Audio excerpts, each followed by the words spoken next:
ពុកម៉ែបងប្អូនថ្ងៃនេះខ្ញុំសូមបង្ហាញអំពី model ថ្មីមួយទៀតប្រភេទ Hoina នេះគេហៅ Apple បងប្អូនអានេះមកគួរសមលេងបងប្អូននេះគួរសមលេងអូខេហើយតម្លៃវាក៏គួរសមដែរ Hoina ឥឡូវខ្ញុំសូមបង្ហាញបងប្អូនពីរបៀបប្រើរបស់ Hoina Apple ជូដីអានេះជា control remote របស់វា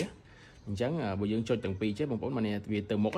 បើយើងចុចទាំងពីរដៃសងខាងទាំងពីរវាទៅមុខអូខេបើយើងចុចទៅមកទៀតថយក្រោយអូខេបើសិនយើងចុចបាច់ហៀងវាវិលខ្លួនអញ្ចឹងណាបងប្អូនទៅមុខទៅថយទេវិលខ្លួនអូខេដូចគ្នាវិលឆ្វេងវិលស្ដាំតាមអញ្ចឹងបងប្អូនអូខេអានេះយើងចុចទៅមុខអូខេកន្លែងនេះខ្ញុំសូមបង្ហាញកន្លែងនេះមុនកន្លែងនេះកន្លែងតម្លាក់ខាងក្រោយតម្លាក់វាសម្រាប់កាយដីកោះដីអាហ្នឹងគេហៅឆាយដីពេលយើងចាប់ផ្ដើមធ្វើផ្លូវអញ្ចឹងណាបងប្អូនហ្នឹងអូខេលើកឡើង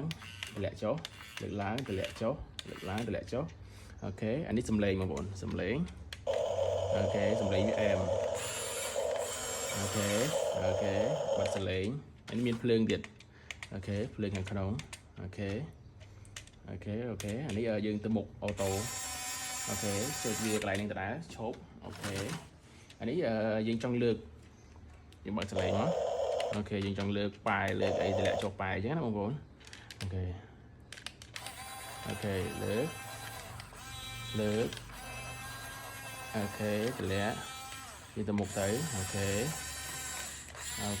ថយក្រោយ